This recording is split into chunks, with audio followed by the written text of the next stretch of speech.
And my name is Bill Morgan. I see a lot of new faces. I'm glad you're here. I'm going to be talking about Noah's Ark Made Easy. The lesson I did, I prepared for kids. And I said, wait, that's appropriate for adults just as well. I always like those real simple lessons. Amen? When I first became a Christian, I was 28, and I went to a bookstore. I said, I want a book about the Bible for third graders. I don't want some deep PhD theology, and that's what I got, and that's where I began. But before I begin, you're going to be blessed by two local high school students who are going to tell you an interesting story. Amber and Amanda, big round of applause.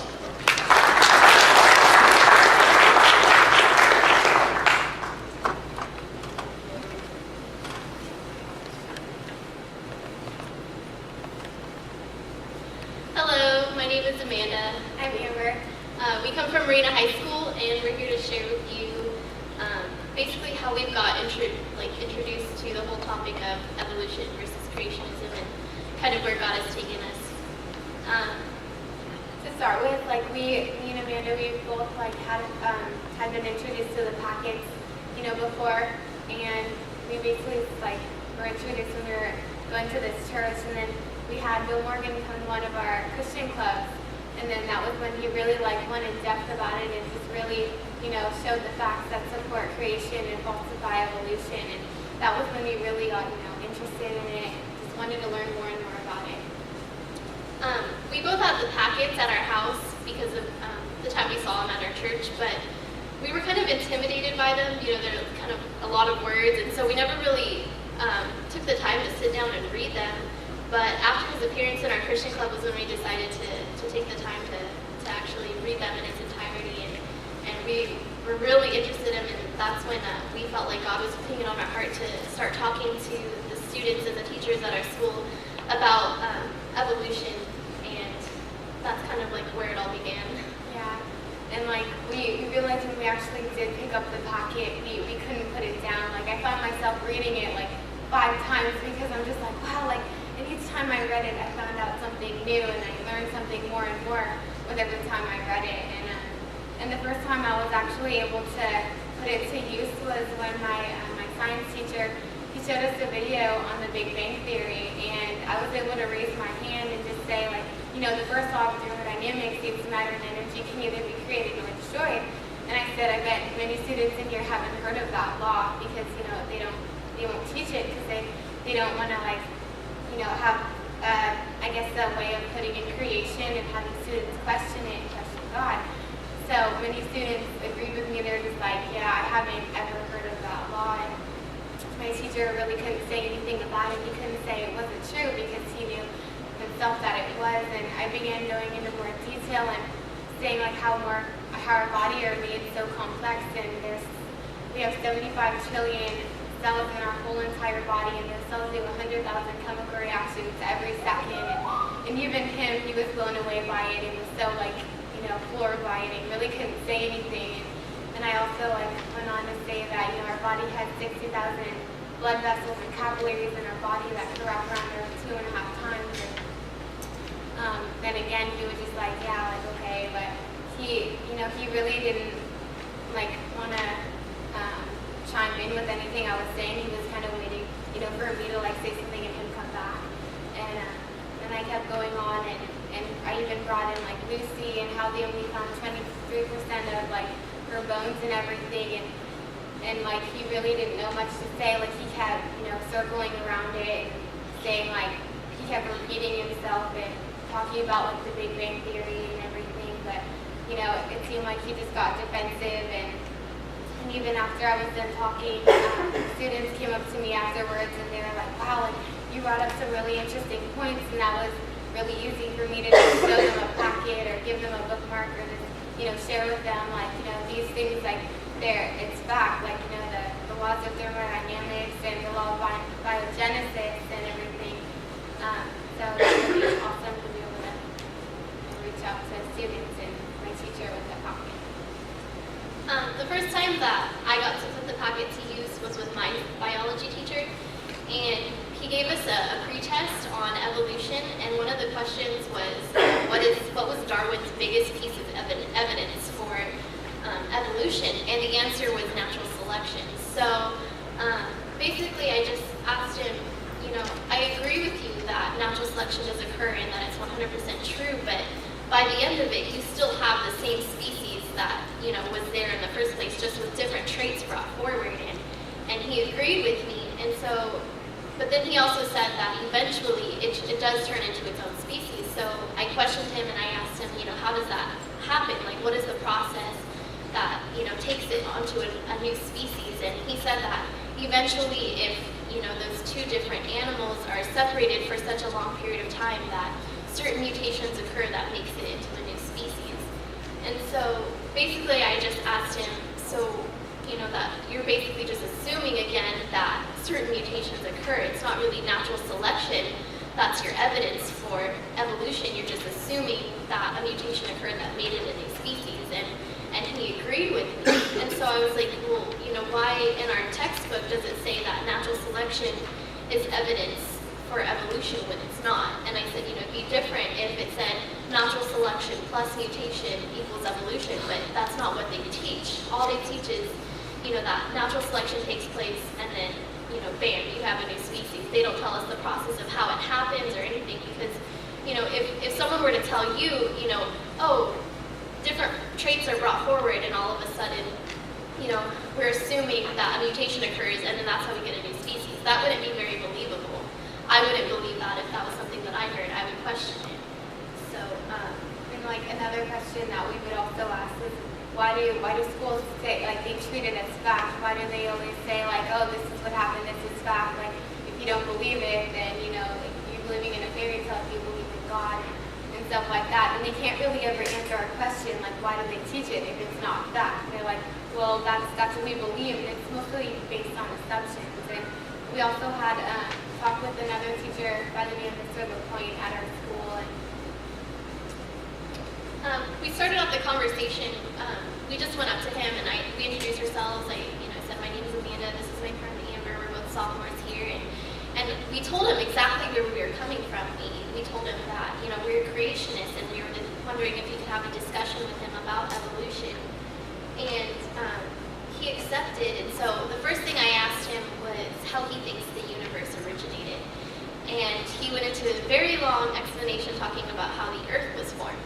So very respectfully, I asked him, that's actually not really what my question was. My question was, how do you think the universe came about? And then he went into another long explanation talking about how all the dust gathered and just all this other stuff. And then so I asked him, well, where do you think the dust came from? And then he got kind of mad, and he was just like, oh, I know where you guys are going with this. And we just kind of felt like saying, like, you knew from the beginning where we were going. We came in here and, we told you that we were creationists and we're wondering what you think happened. And he just got really offensive and kind of yelled at us. yeah, and another thing that we learned from watching Bill Morgan's videos or just talking with him is that mostly the teachers, they'll go around, like what you ask them, they won't fully answer your questions.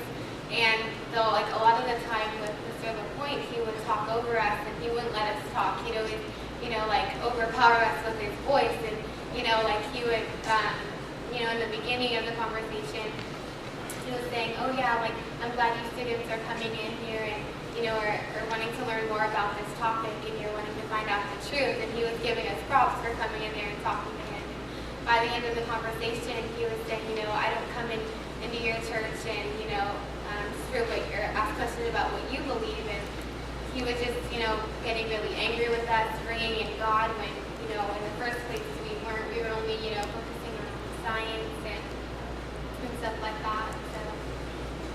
Another thing that he said that I think was the funniest thing that he brought up was when we brought in the first law of thermodynamics.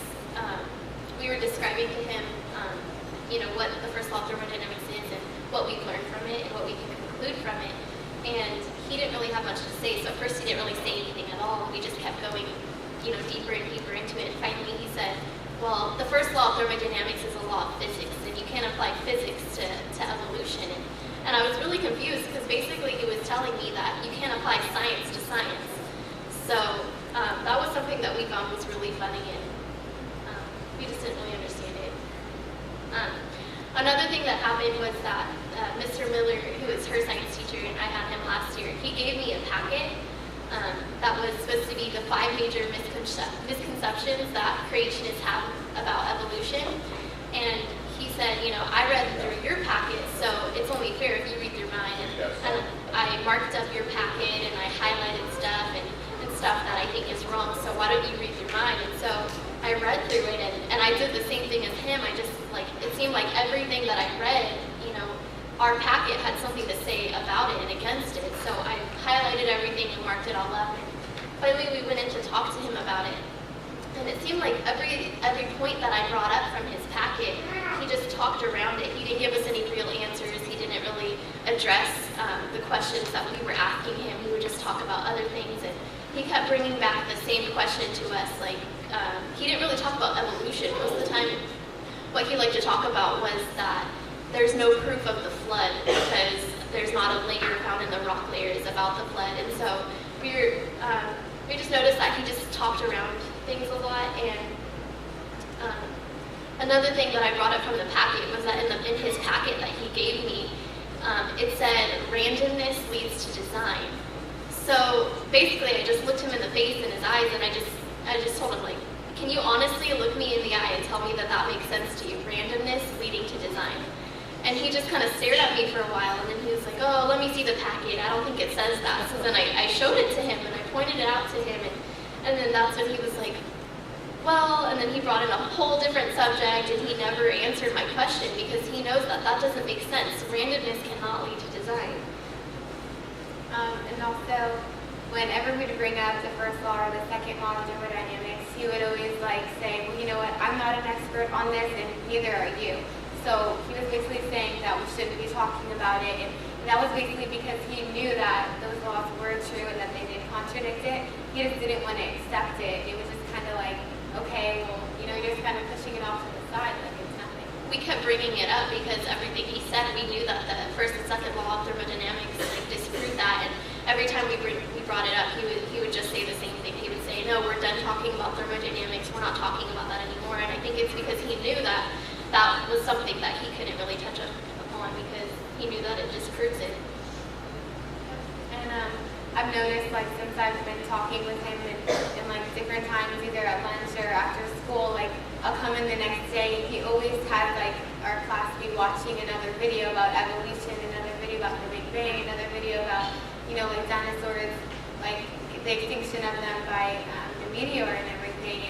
And each time it's just okay, I know he's doing this right of me, but I know that, what I've learned from the packets and everything from the videos that I've talked to Mr. Morgan and everything that, I'm able to, share with everything that, I've learned from it. And just, it really opens up a door, and it really ends up helping me, which he doesn't realize that, even though he's making our class watch these videos. It's getting me out there and just telling people the truth and helping them to realize, that there's also other science that also, it falsifies, what the school is teaching us. So. One of the best opportunities that we've got to have during this whole, evolution versus creation thing is that we got to go street witnessing in the front of our school with Mr. Bill Morgan, and we passed out his packets to all the students walking into our high school. And we saw different things throughout the day. There were students throwing them on the ground or throwing them away in the trash, or making fun of us or whatever, but it was so worth it because there were so many students that came up to us with questions, and the best part is that we actually had answers to their questions thanks to Bill Morgan, and that that he taught us everything that we know about it. So it was cool just to see how some students were just getting so interested in it, and they wanted answers because I think the reason why they're interested is because they've never been taught this. In public schools, they've only been taught one thing, and they don't get a chance to hear about something else. So when they do, they're pretty interested in it. So it was worth it to take all the ridiculing and everything else because there were students who were actually interested in it, and we got to be used by God in a tremendous way, and it was really amazing. And I have my other friend Tracy in one of my classes, and she has one of the teachers, Mr. Mendez, which is also someone that Bill Morgan had confronted about debating with him, and he refused. And he had a whole stack of these packets in his classroom, and he told every single one of his classes that if anyone is trying to give you one of these packets, don't read it. It's false. It's not true. And it's kind of like amazing how we're just kind of pushing it away, and, you know, not letting his like students, you know, want to find out the truth, just kind of have one side and not really be able to decide for themselves. I think what we've learned the most throughout this whole thing is that before, we've always, you know, believed in creation, but we never really had an answer why, other than we knew that God exists. But when people would ask us, you know, well, how can you say that evolution is false? And we never really had answers to that. And, you know, now we do. And it's not, you know, religious answers, even though we have those as well. Now it's scientific answers that back up our religious answers. And something that we've noticed is that the teachers, we go in discussing science, and when they're done talking about science, because we've talked about a different science term that kind of disproves them, that's when they bring God into it. And we hardly ever bring our religion or our faith into what we're saying at all. We never bring God into it. And something that's what they always end with, because they never have anywhere else to turn, so they bring God into it. Like, I remember talking to my science teacher, and we were saying how only 23% of Lucy was found, and then he asked us, well, what percentage of God have you found? So we just noticed that that's another tool that they use against us, is that they kind of say like, oh, you're believing in a fairy tale, and they try to make us look like we're stupid, but like it's actually the other way around, because we're bringing in science, and they can't say anything to back up what they're saying. To conclude, we just want to say that like we've been really inspired by Bill Morgan, and that he's just been such a blessing to us, and that his packet has just like helped us tremendously, and we're really thankful.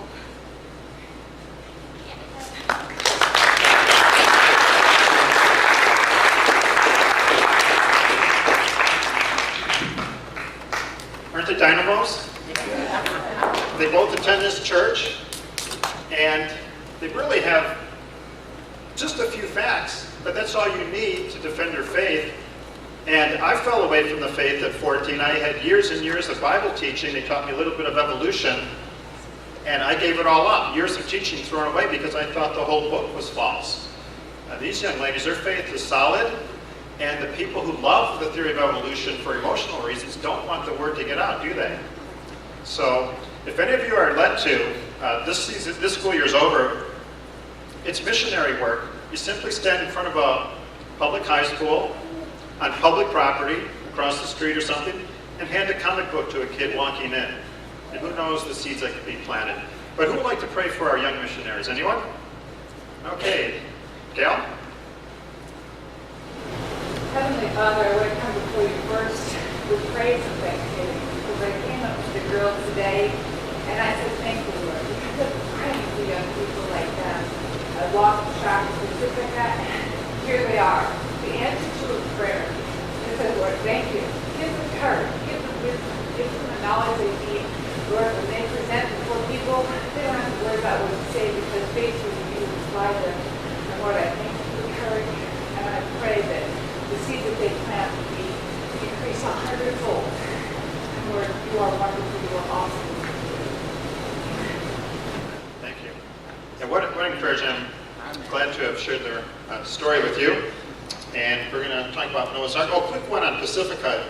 A few years ago, I was passing out the comic books at Pacifica, and a biology teacher who I had met during a lesson was not crazy about creation, was almost threatening physical violence if I kept passing them out. I'd say, well, I'd like to see that, see what happens. And he did. He ran away, talked to his principal. I said, did you know you have a teacher that's threatening assault and battery on people in public? And eventually he got a new job, which isn't a bad thing. Anyway, yes? Before we go, I was fascinated by this conversation. I thought back to when I was their age, and things weren't so bad as it is now. And one of the keys to unlock the door to let this flood of jump in was the terminology, the marketplace of ideas. And what they're saying, the teacher's saying, don't read this, and talking over them and everything. It's time to flip that double-edged sword back on them and say, what about the marketplace of ideas? And they will not be able to refute their right to place what they have into the marketplace of ideas. It's time to turn that on. Amen. Well, what's the worst thing you could tell a 16-year-old kid not to do? Don't read this. writing on this banned material. You might get in trouble if you read it, but I'm not sure yet. Well, we got to get to Noah's Ark. When I pass these out, if I see someone has like leather and piercings and things like that, I don't know if you want to read this. This might get some of your teachers upset. Give them to me, man. I'll pass out 10 of them. So you got to know your audience. Okay, Noah's Ark for kids, but I think it'll be useful for you. Last month, Brand Adams gave a talk on Noah's Ark. Anybody here for that? Okay. Very little repeat, but I got some new stuff, and my stuff is, I think you can use when you stream witness. A very important defense. Many Christians are ashamed of the Noah's Ark account. I think it's a tremendous reason why to believe in the Bible. When you leave here tonight, I hope you can answer 6 questions. What killed the dinosaurs? Were dinosaurs on the Ark? How could they fit on the Ark? Was the whole Earth really underwater? And they actually talked to their teacher about this one. How do we know today that the high mountains were underwater? And how long was Noah's Ark? Okay. First off, what killed the dinosaurs? Anyone have an answer? Yes? The Ice Age? No, the Ice Age is a good guess. The flood, no? Okay, the flood. Well, first, we don't know what killed every single dinosaur, right? Suppose there were 1 billion dinosaurs. If you don't have evidence, you don't know what killed that one. But we do have evidence of what killed the dinosaurs that people have found. Dinosaurs are buried in what type of rock? Sedimentary rock, and sedimentary rock is what? Rock deposited by water. So if you've got a shovel and you're digging through sedimentary rock and you find a crushed fossil of a dinosaur, did that dinosaur die from a meteor? No. No, it died from being buried, right? It's obvious. Oh, I've talked to people who said the meteor killed the dinosaurs. Well, how come they're in sedimentary rock? They'd say, well, the meteor caused the flood. But still, what killed them? It would be the flood, because they're buried in sedimentary rock. Very important, to bury a dinosaur in sedimentary rock, was it just a bunch of wimpy rain? No, the fountains of the deep erupted. These things didn't drown, they got buried by mud and rock. Suppose it just rained a lot. The dinosaur might say to his wife, hey Mabel, let's go to that hill. Well, suppose there is no hill and they drown. Would they be buried in sedimentary rock? No, they would rot and decay in no time. They wouldn't be buried. These poor critters got buried by mountains of mud and rock, had no chance to escape. And that's what the evidence tells us, what killed the dinosaurs. Okay? And that's page 1 of your comic book. Okay, if dinosaurs died from the flood of Noah, were they on the ark? What do you guys think? Yes. Okay, good. Well, first, were they alive at the time of people if they died from the flood? Yes, why?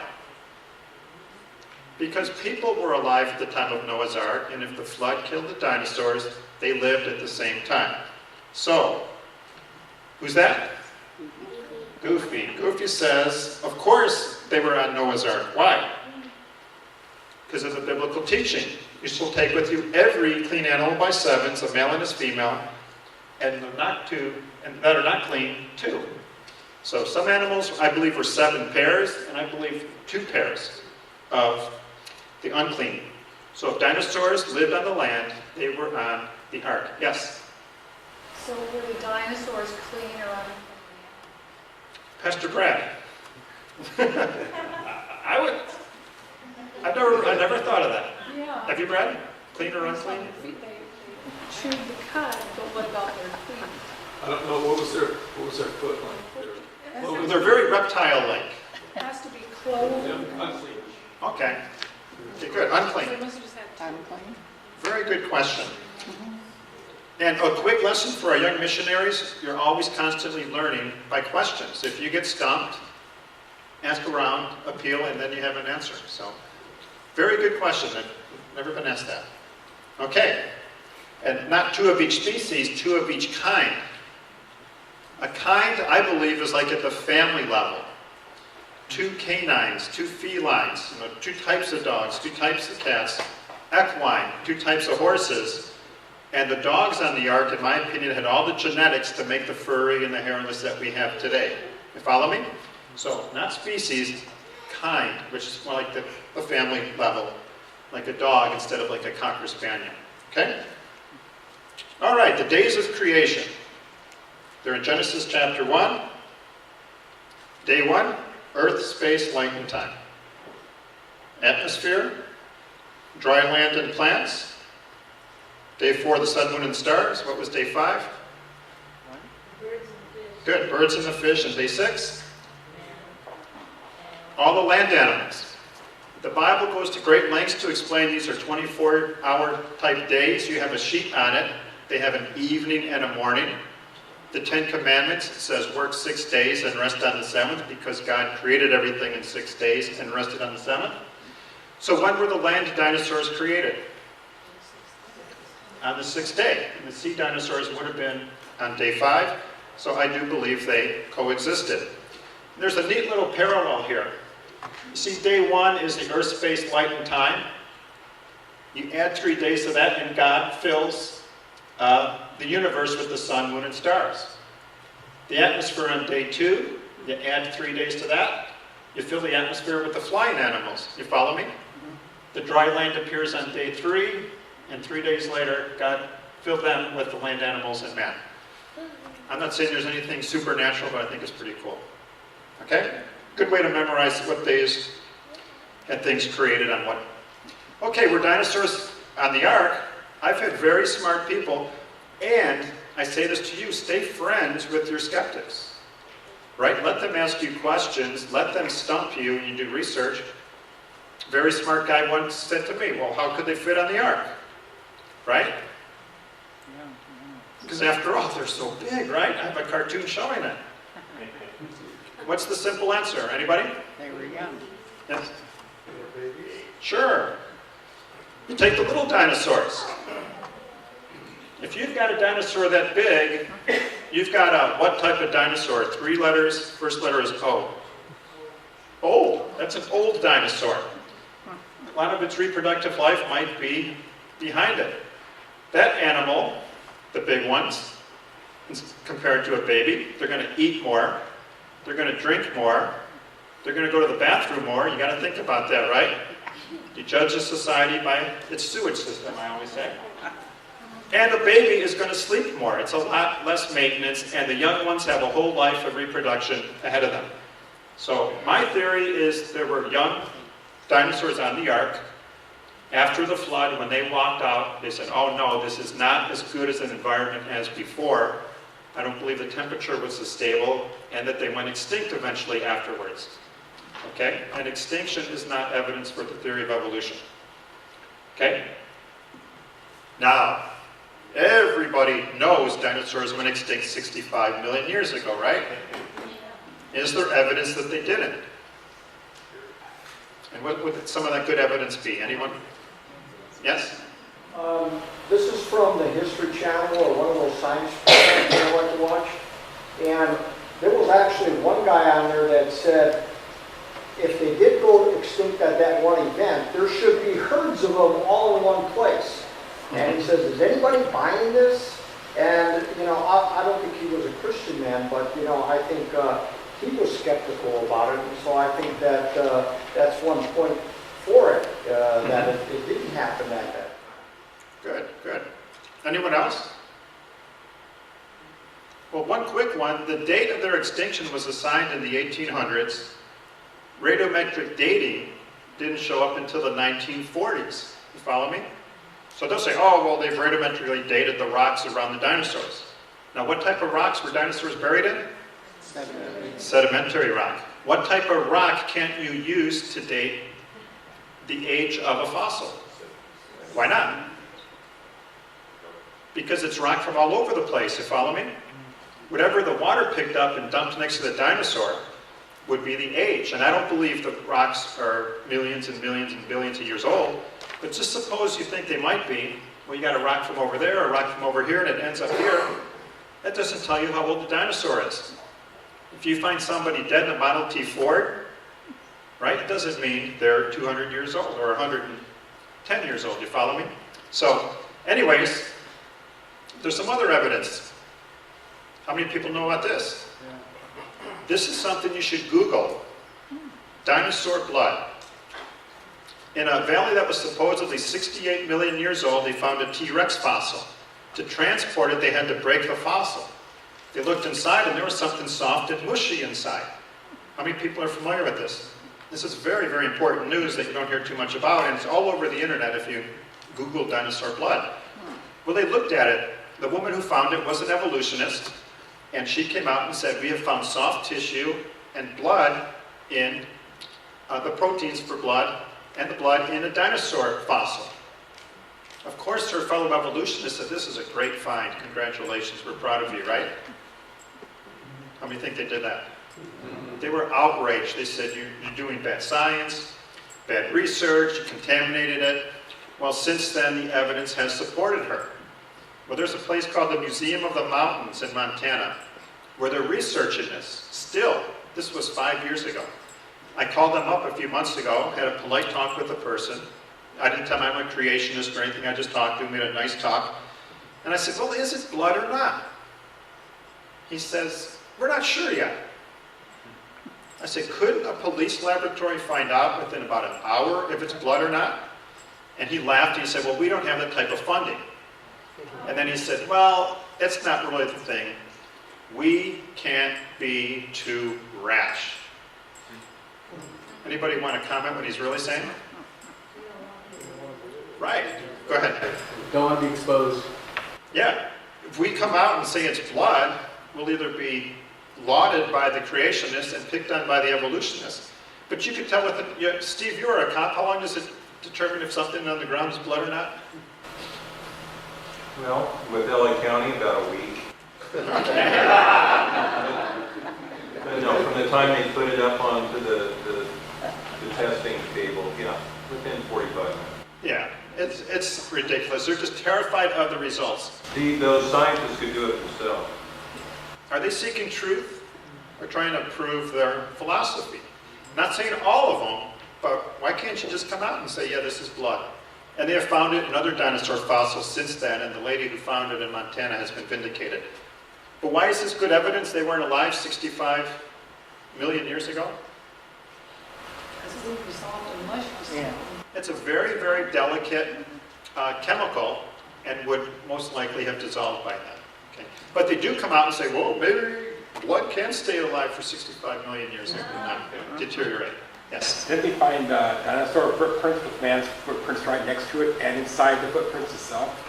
Yes, I believe there's many cases of that as well. Texas.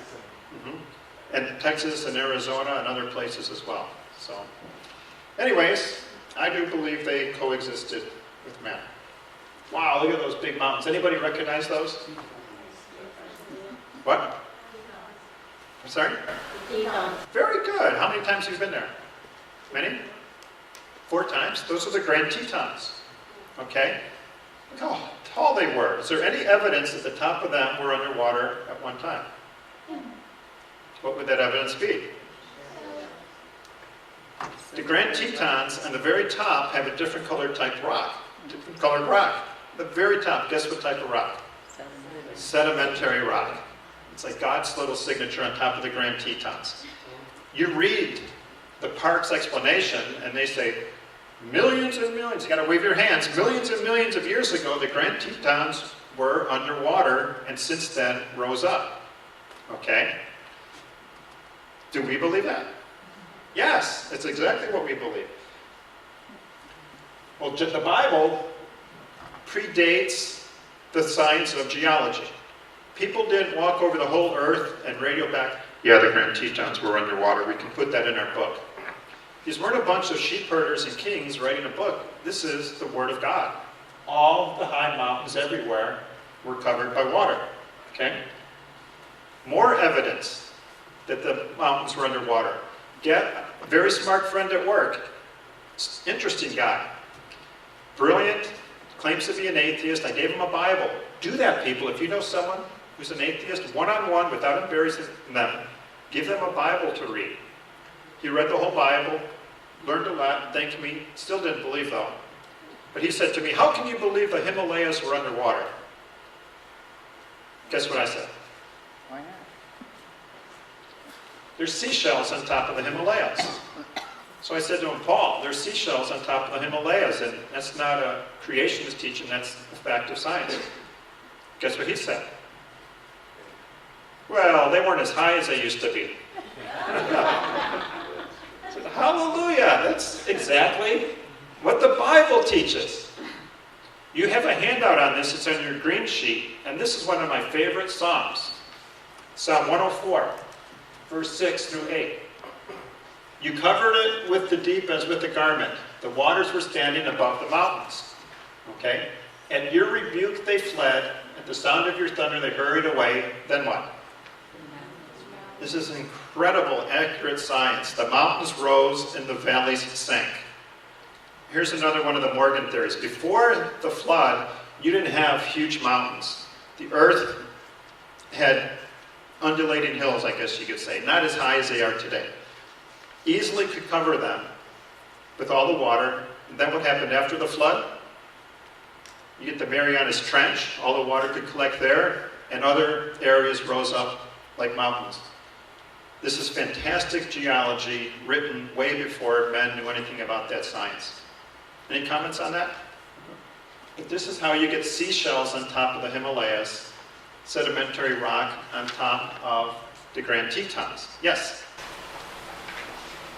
I think the non-believers look at plate movement tectonics, as because it's so slow, it couldn't make the mountains rise, that quickly. But I guess they just don't understand, the power of God.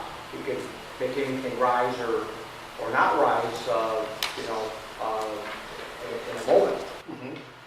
Right. Have you guys heard of Pangea, the one-land continent?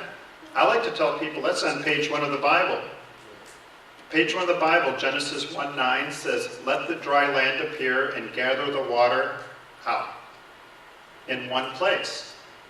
So if the mass of water was in place, there was one land continent. Follow me? This is on page 1 of the Bible. About 150 years ago, people looked at the maps and they said, hey, it's like a jigsaw puzzle. You could fit South America into Africa, etc. And that's true. Creationists believe, the Bible talked about that on page 1. But today we measure the plates. They say, oh, the plates are separating a 1/4 inch a year. Okay? Today they are. You follow me? Suppose a car whizzes by. And I tell you, that car was in Seattle a week ago. You say, well, how do you know that? Well, it's going 50 miles per hour this direction. So I assume it's always been going 50 miles per hour in that direction. What would you say?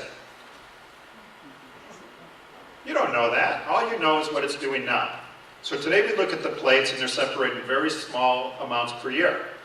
Well, creationists believe the separation was sudden and rapid. Imagine 2 cars getting a head-on collision at 1 mile per hour.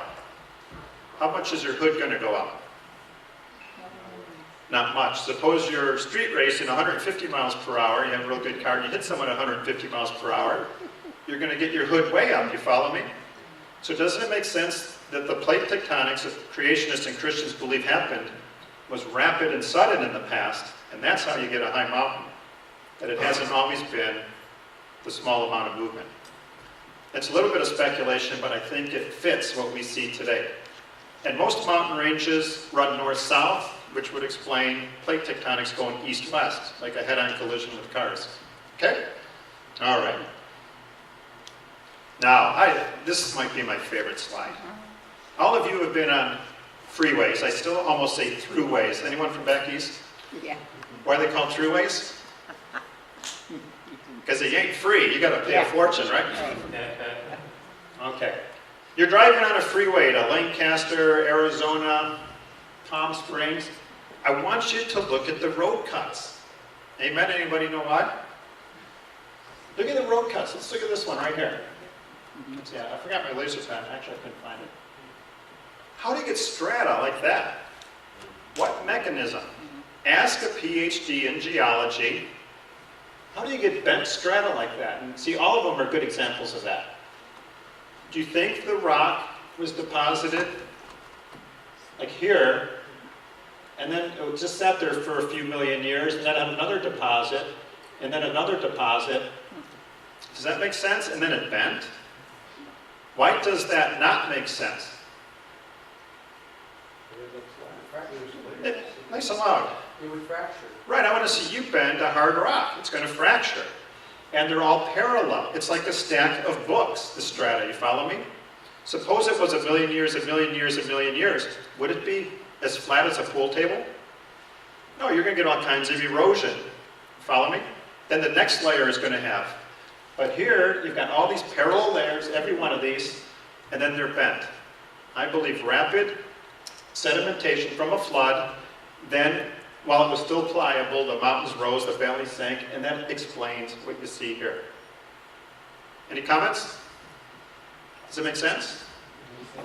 So, and we just went to San Clemente camping. There's all kinds of strata out there in the sand and stuff. There was a happy face strata, another strata bent like that. So next time you're driving, keep an eye on the road cuts. You'll never look at them the same. Okay, how big was Noah's Ark? We'll play a game. I'll give a price. From this wall, where it says King of Kings, to that wall, was Noah's Ark longer than that distance? Okay. Who wants to take a guess how many times longer it was? Anybody? There's no bad guesses. Yes? It was way longer than the football field. Okay. I remember that. Okay. How many times longer than this room? No bad guesses. 4, I heard. 40. 5, 40. Any more? 7.5. Very good. 7.5 times longer than this, 2.5 times wider than this room, and about twice as high. Now, did they fit every species on the ark? No, not every species, but every what? Kind. And that greatly reduces, and there weren't sea animals on there either, so it was big enough to fit all that on them. Okay? When I did the whole 50-minute lesson, we went into the parking lot. Did anybody go to that lesson by any chance? Took the whole group in the parking lot, and it's almost from the curb by this street to the end of the other curb. So, Brad, maybe you could paint the size of Noah's Ark in the parking lot. Almost within 5 feet. It's just beautiful that the width of the parking lot is the length of Noah's Ark. Okay? This is how you want to build it. The ark is to be 450 feet long, 75 feet wide, and 45 feet high. There's an unsung hero in the Bible. Noah's wife. I want you to think about Noah's wife for a second. Anybody? Now, someone raise her hand why she was an amazing woman. Yes? She was the wife of the builder of the ark. Yes. Let's pretend you're Noah's wife and I'm Noah, okay?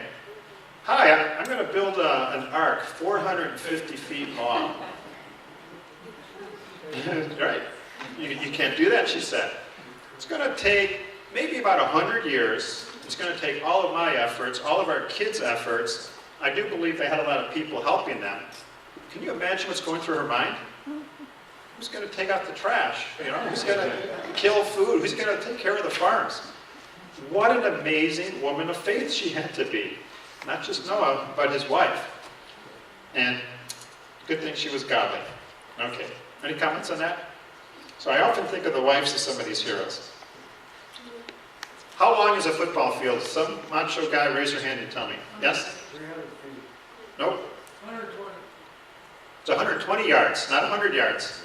That's a trick question. And the playing field is 100. Right, right. And If you want to have a fun trivia question to ask someone that thinks they know, and I know you know football, I'm sure you do. Say, do you know how long the football field is? Everybody will say 100 yards. It's actually 120 yards because you got to count the end zones, okay? But I didn't mean to set you up. But it is longer than a football field, 450 feet. And I did that for fun, okay? Noah's Ark was longer than a football field, not quite as wide, but pretty tall. You know, I never thought of that. Can you imagine if you owned that house and you wanted to watch the football game? And they built Noah's Ark right there? Okay. All right. Now, how many heard about this? Was Noah's Ark found? Okay. Now, I have an email sign up there. I have a friend, his name is John McIntosh. He's climbed Mount Ararat 15 times. And you can be part of the emails that he's been writing. John McIntosh was invited recently to Holland. Okay, well, I'll start at the beginning. About a month or so ago, some explorers from Taiwan claimed to have found Noah's Ark. Immediately, a lot of people were skeptical, saying no, including people who really do want the Ark to be found. Saying, no, a bunch of people trying to make a buck went up there with wood and built this. Or, well, maybe it's an old animal storage or things like that. Well, John McIntosh, nobody wants to find Noah's Ark more than this guy. He's been looking for years and researching it.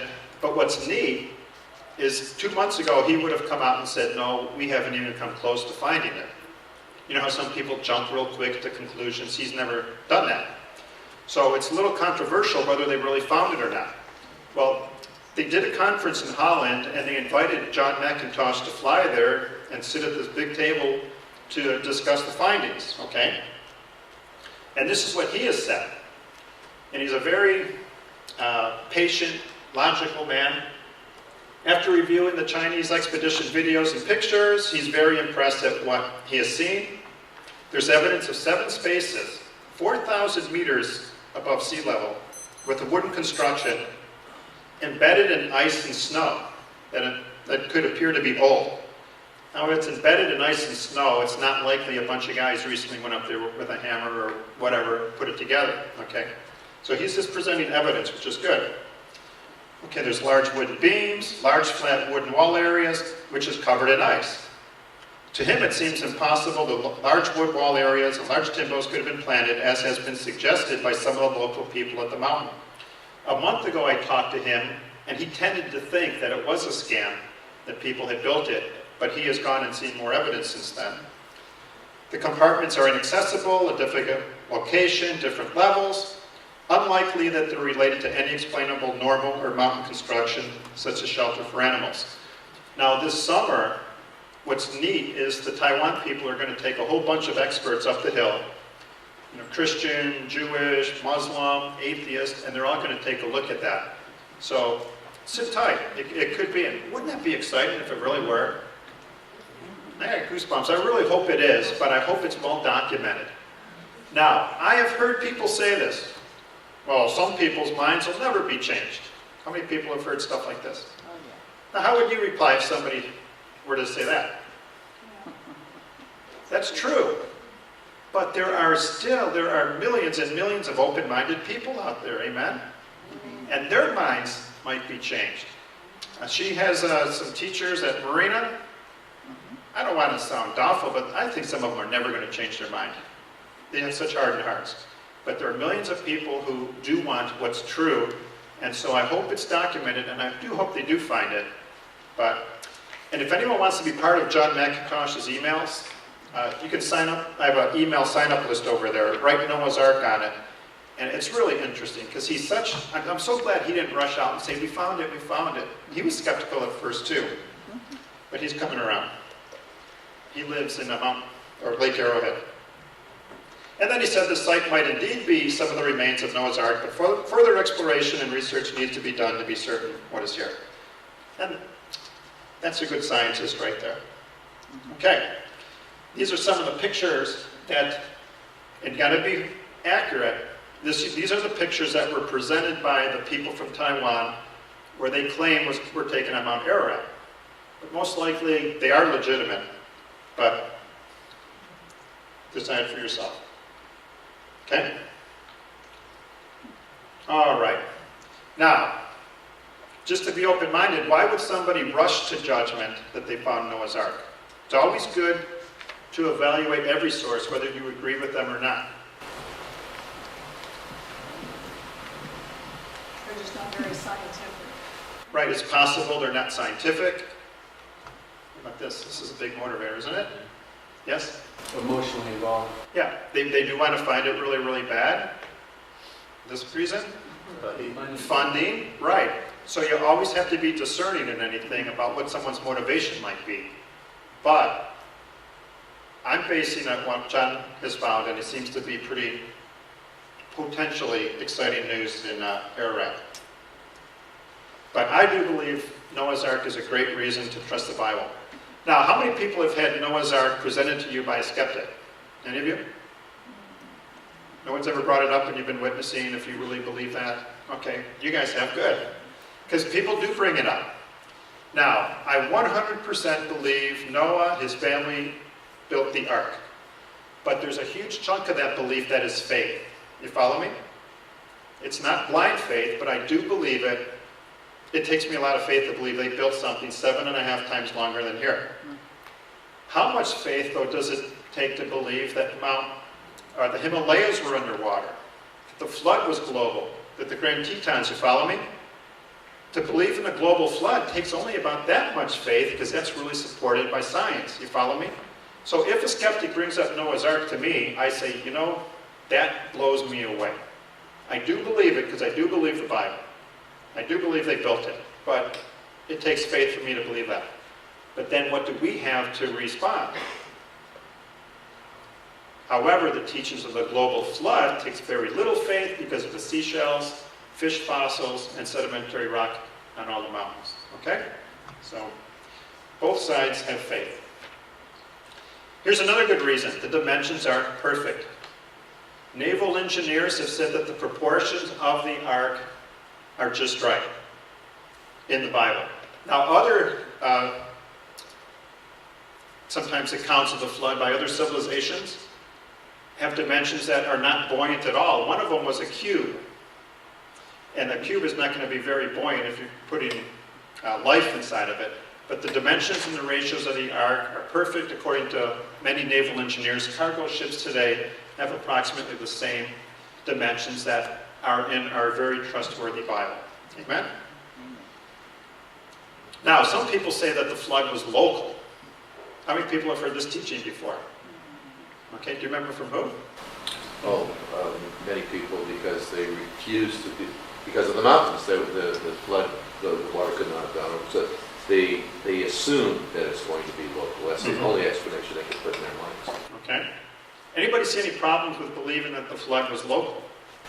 Yeah. Well, you have to cover one mountain, and you have to cover a mountain. One mountain, and you cover it. Any logical reasons? Think of Noah's wife. Well, honey, this is going to be a local flood. We got to build this huge boat. Well, why don't we just move? Right? Why don't we just have the animals go somewhere else? It's not logical. Science supports our belief. And it's not biblical. Many people, and I don't know, many people who love God, say they love the Bible, twist it. I'm friends with a lot of people who believe in a local flood, an old earth, and God used evolution. Well, they're not getting that belief from the Bible, and that's where truth should begin. Amen? The Bible clearly teaches, and this is my theory, I'm not a PhD in theology, the Bible is a very simple book with incredible depth, right? You get the message, but you keep digging, you'll learn more and more and more. There's no tricks in there, amen? But if you dig, and your sermons show this greatly, you dig, there's all kinds of treasure hunts involved. But the messages are always simple. Genesis 7:20, the waters rose and covered the mountains to a depth of more than 20 feet.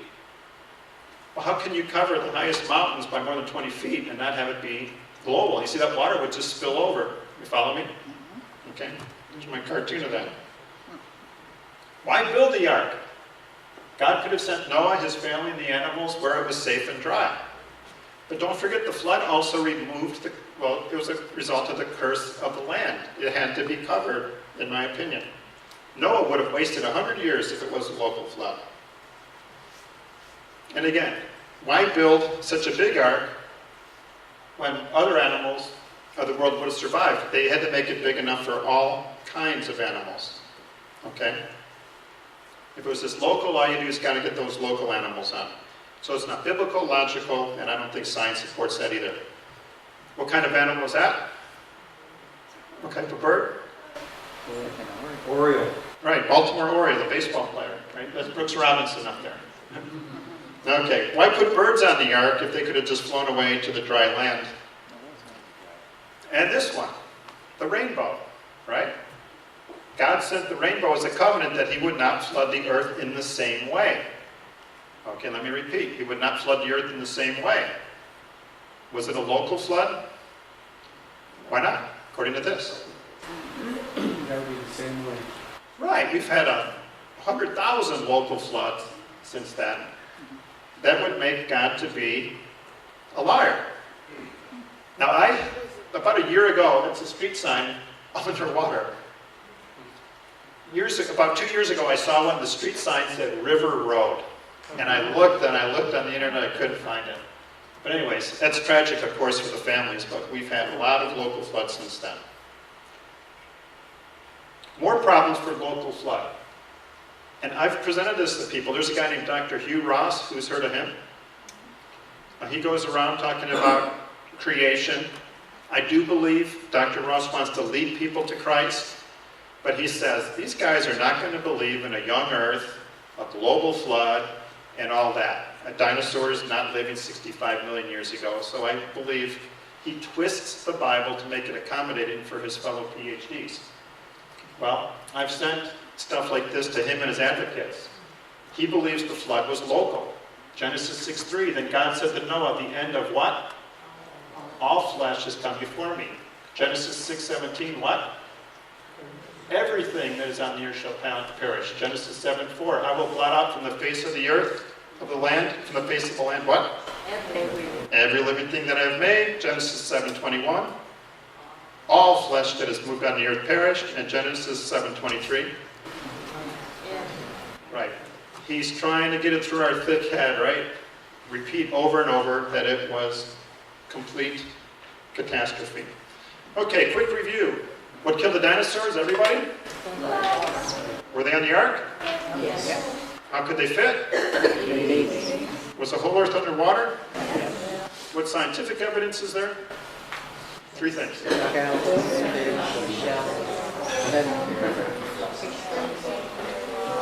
Sedimentary rock, fish fossils, and seashells. And how long was the ark? How many feet? About 450. Number 7, were they clean or unclean? Unclean. Glad you came. Okay. Quick summary. The ark was a refuge of Noah, right? And his family. There was what? No. No alternative to destruction except the ark. And this is, we're going to Bradstein. The ark was a symbol of Jesus Christ, who is what? He's our refuge. There is no alternate. Okay? The end. Got that from my son. Okay. Any comments or questions? Yes? No monkey. Right. I usually always have a monkey. Yeah, I was waiting for it. Wow. Let's see if I got any. No? All right. Yes? What are the dimensions of the Ark of the Covenant? Because you know how he's always God always has something that relates to something else in the Bible. And I thought, well, maybe the dimensions of the Ark of the Covenant were a small version of what the Ark. My voice is scratchy. I'll have Brad answer that one. Well, the word ark just means a box. So Noah's Ark was a big box, and the Ark of the Covenant was a small box. But they're both arks. But I wonder if you extrapolate it out, could the Ark of the Covenant have eventually, mathematically, been 450 feet long, 75? It'd be too tall if you do that. Well, it was a square. It wasn't the Ark of the You Covenant. can't extrapolate it out. I don't know if we have the dimensions of the Ark of the Covenant. You know, Tom? They're different proportions. Different proportions? Okay. Tom said it was different proportions. I always thought the Ark of the Covenant was more of a square. And of course, Noah's Ark was a huge rectangle. But another good question. Anyone else? Basic definition of a box. Okay. Yes? Are we assuming no salt water? That's a good question. And there's many good questions about the flood. I believe, and I could be wrong, that it was a lot less salty at the time, because a lot of the salt comes off the land. I believe the oceans are getting saltier every day because of wash up into the ocean. And back then, that there was a lot more fresh water. And I believe the water that came from above and the fountains of the deep could have been fresh as well, mixing with the salt water. And this is just my theory, things I daydream about in traffic without the radio on. I encourage you to drive without the radio on. Any amens to that? Just think of, it's so, the ideas you can come up with. That there were pockets of fresh water and pockets of salt water at the time of the flood. That a lot of the existing water was salty, mixed in with some fresh, and that's potentially how certain animals could have survived. Because today we have animals that are perfectly designed for fresh water, some salt water, etc. But I've seen lists of 100 questions on the ark that are very, very challenging. Fun to speculate on, and that's one of the better ones about salt and fresh water. And also rotting vegetation. Everything's underwater. Mm-hmm. For that length of time, you think it would rot. Right. Rotting vegetation, what did they eat after the ark? You know, maybe Noah could have sustained them for a little bit. But you know, when everyone here has pulled weeds, right? And you say, these roots. Who likes these roots? Why do weeds have roots like that? Why do weeds grow so fast? So animals can eat it. Well, remember they had the terrible fires in Laguna not too long ago? And people said, this is going to be a disaster. We're going to have erosion and mudslides. Hey, look how fast the vegetation is showing up. I believe weeds are for erosion control. Instantly get this root system. And I think man is always underestimating God's creation, Earth, and its ability to recover. I'm from Buffalo. They said, Lake Erie is dead. It's never going to come back. Well, once man stopped polluting it, it came right back to life really quickly. Okay, like the erosion, Laguna's in big trouble. All of a sudden, all these weeds showed up and stabilized the land. So perhaps after the flood, it was able to be restored a lot faster than we thought. But that's another very, very good question. Any more? Ron, you're going to be director of pizza? This guy does it all for me. I'm sorry? You want to be director of pizza for a little bit? Sure. Okay, great. All right, anybody feel led to close in prayer? Gwen? Come on up. Ladies and gentlemen, Amanda. And she does missionaries in Kentucky, mission work in Kentucky, and at Marina High School. Dear Lord God, I just thank you so much for the opportunity to just come in this place, Lord God, and to just learn more, Lord. And I just pray to thank you for all the opportunities that you've brought Amber and I to just shine light for you, Lord God. And I just pray that you give everyone here the courage and boldness to just speak out for you, Lord God, and let the truth be known. And I pray to thank you for Bill Morgan, that he's willing to come here and just help us to learn more about this, Lord God, and just teach us everything he knows, Lord. And I pray that you bless the food to our bodies, Lord, and just bless us the rest of this thing. In your loving name I pray. Amen. Okay.